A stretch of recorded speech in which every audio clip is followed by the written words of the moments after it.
Today, I'll be giving you my personal opinion on the Jon Moxley and Cope street fight that took place on Dynamite.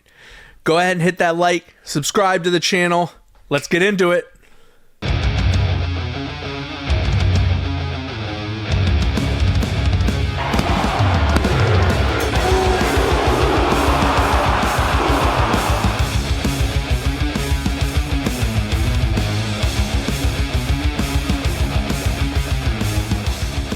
Hey, welcome to 1-2-OOOOOHHH. I am 8-Bit Mike, and today we're going to be discussing the spot between Cope and Moxley that took place on AEW Dynamite. The spike essentially getting lodged into the back of Jon Moxley. A lot of discussion on this one. Was it too far?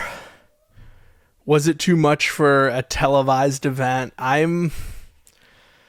I'm going to be the first to say, look, I have no issue with violence. I don't think there's a problem with having a violent spot in a wrestling match. I think there's a time and a place for everything. And I think for me, when I look at a spot like this and the significance of it, it was hard to watch. So if you ask me from a personal perspective, is this what I want in my wrestling every single week? Do I want to turn it on and see a bed of spikes or nails get lodged into someone's back and essentially rip the skin out? No. Do I think it was too far and too much for a televised event or a wrestling match? No. So I come up with that opinion, and here's why. Like, we have seen them, especially in AEW, take things to another level when it comes to violence, when it comes to trying to get a pop from the crowd and get a spot. And I think the real issue I had with this particular spot was it didn't make sense in the context of the story. So let's rewind time a little bit and let's go back to Swerve Strickland versus Hangman Adam Page inside of a steel cage, and you break out a syringe, you do a power bomb onto a brick. There's a lot of just wild spots in this match that at that time when that came out, people were like, whoa, this was the syringe piece. Not my personal forte, but the story made sense with the violence when you really looked at it. And I think it's why you didn't see too much on that match where it was, hey, this was way too far. As Hangman had, we had a house burned down here, and there was a lot of animosity between the two guys that truly led to this level of violence, which allowed it to make sense.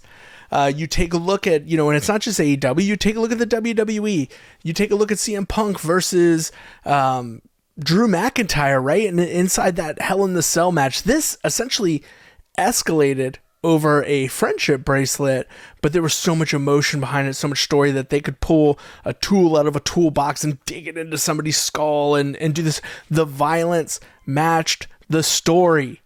When I look at Jon Moxley versus Cope, I just don't see the story that matches this need for this level of violence. This to me was more of a, hey, our match at Revolution didn't go over the way we thought it would, so what I'm essentially going to go ahead and do is we're going to do a spot that no one's ever seen before. We're going to escalate things. We're going to, do what needs to be done to get this match over. And the crazy part when we talk about 1-2-OOOOOHHH, something that could have been so great and so good and then just misses, this hits on so many levels. Like, the Death Rider story is not over, and it's not going to get over, and fans don't want to see it anymore. So you're pushing this Moxley angle. People are already annoyed with that aspect of it. Then you bring Cope into it, and Cope essentially is, he's Edge on his last leg. And I think when I look at this going into the story, there was a lot of like, okay, like maybe we could get somewhere with this, but I found myself not caring at all. Like, I'm at a point now where, like, I don't care who beats Moxley. I just want the belt off him. I just want to move on. I want to see someone else. I want this Death Rider story to die. And I have a horrible feeling in my gut it is never going to die. So when I was watching Cope and I noticed I never got the sense that he was going to be the one to dethrone Moxley. I never thought Cope is going to come in here and beat him for it. So I was always kind of looking, especially for the match at Revolution, like what's the screwy ending going to be? What's the finish that causes Edge or Cope to not get the belt? Like what's it going to be, right? And honestly, I didn't really think about the Christian angle, which is what they went for. And they played this whole Christian angle when there was a moment in that match where I thought they had a cool spot where Christian is in the Bulldog choke and he reaches his hand out to cover Cope. And he has the chance to get the pin, and it's a 1-2, ooh. And, ultimately Moxley ends up winning the match. Crowd goes home upset. Strickland beats up Moxley at the end. Great, whatever. Match wasn't good. And I see a lot of the feedback of, well, it went on after this cage match. It went on after, Ospreay went out there and went nuts, with Kyle Fletcher. And I don't think that's necessarily the whole reason this match didn't hit.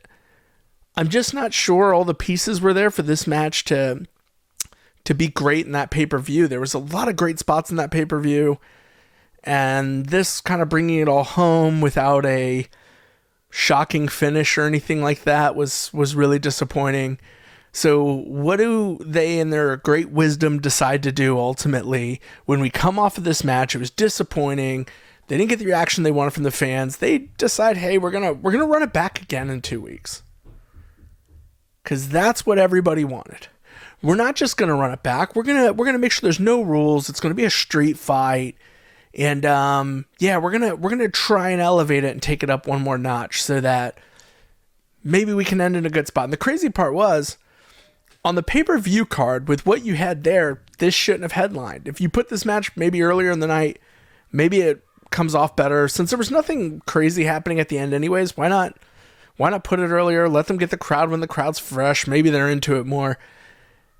The spot in the card that it should have main evented on, which is Dynamite, it goes on in the middle of the card. And not only does it go on in the middle of the card, but the match starts in the back, which is fine. It's fine. You have, Cope and Moxley kind of going back and forth, and you could kind of tell, like, there was something about this match where I was like, man, I just don't know, because I didn't want to see it again. And I didn't get the sense that the crowd wanted to see it again. I didn't get the sense that anybody in the arena wanted to see it again, but we were going to see it again. And when this spot hit specifically, I was shocked because of who was doing it. Not really because of the spot, but who was doing it. You have Cope, who he will end his career in the Hall of Fame for sure. And then Dean Ambrose or Jon Moxley, who is, and my point of saying Dean Ambrose is, he's Dean Ambrose, right? Like he has a spot in wrestling, and like I just look at a spot like this and I think, God, man, if one little twist or one of those spikes goes somewhere you didn't expect or go deeper than you planned, it's right on your spine, like you potentially don't wrestle ever again. And I gotta sit back and ask, like, was it worth it? But I have to make the argument here. Is this the most violent, insane thing I've ever seen in a wrestling match? Probably not. I mean, they've done crazy spots. We've done crazy spots throughout wrestling. I think you have to ask yourself, right?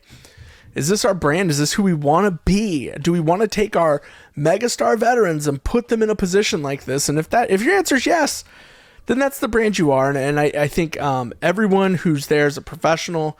Everyone who's there can make career decisions for themselves. I think these kind of matches and spots take years off individuals' careers. I don't know if it's worth the pop. I would like for the story to be what drives that pop, to be the thing that incites that pop. And I didn't get the sense, like, in this match at all. Like, there was no moment that I was like, man, there's so much animosity between these two. I mean, really, like, they didn't... it was built with a couple of attacks, and got Moxley choking Cope out a couple times, but like it needed something to take it, I think, to this level where this spot would have made sense to me. But at the same time too, I look at this spot and I go, Cope's doing everything he can to win the title, and this is the level he has to go to try and win the title and get that AEW championship. And I think perhaps that's where you can push some of the story from, and you can kind of say like, hey, like, I can relate to that. I can make sense of that. But I think for me, for this being on a Dynamite, being in the middle of the show, I didn't get it. And I don't think it landed the way it was intended to land. And that's beyond disappointing. I would give anything for, I think there to have been a little bit more. And then I think when I look at it from the business side of it, and I start thinking through, like, how do you go to a sponsor? How do you go to a television ad and say, hey, like, check this out? It took 2 guys to pull these nails out of someone's back. It took, this spike bat that we put into someone's back. And it's a tough sell. Like, I don't know if I want my product associated with that kind of violence and that kind of show. And unfortunately too, I'm going to preach here. Like, a lot of people are going to say, what about the kids? Kids watch wrestling too. Is it okay for kids to see this? I'm going to make an argument here. Like, this is not, I don't think AEW has ever promoted themselves as like the family friendly brand. They definitely don't book as if they're the family friendly brand. And I don't think they've ever pushed that angle. So, I mean, correct me if I'm wrong. I'll be the first to say this, right? Like, I just started watching AEW recently. It's part of my journey back into wrestling. And I thought, hey, I want to give this other brand a chance. I want to see what it's about. I want to start to get into it. And earlier last year, I started to kind of watch some of the AEW stuff, try to get into the stories, try to understand, well, what stories there are, try to get an idea of what the brand is about. And I'm one of those people that can see some value in it, but I definitely don't think it's the brand that I'm putting on for my kids to watch with me. But I also make the argument too, like, their shows come on pretty late, so maybe your kids shouldn't be watching it. But I think ultimately here it comes down to one thing, right? People can be as mad or as upset as they want. If you're truly this unhappy with what AEW put on TV, pick that remote up, turn it off. Thank you guys for joining OOOOOHHH. If you like what you're hearing, please hit that like button. Please subscribe. I'm going to continue to drop content on here as I can. This is my first channel, and I wanted it to be about wrestling, so I'm really excited to do this. But thank you for joining. And if you got anything in the comments, you want to tell me your opinion on this particular spot, or what you think of violence, the direction that AEW is going, smash it up in the comments. Let's go back and forth. Let's talk about it. Like, subscribe. 1-2-8-Bit Mike out.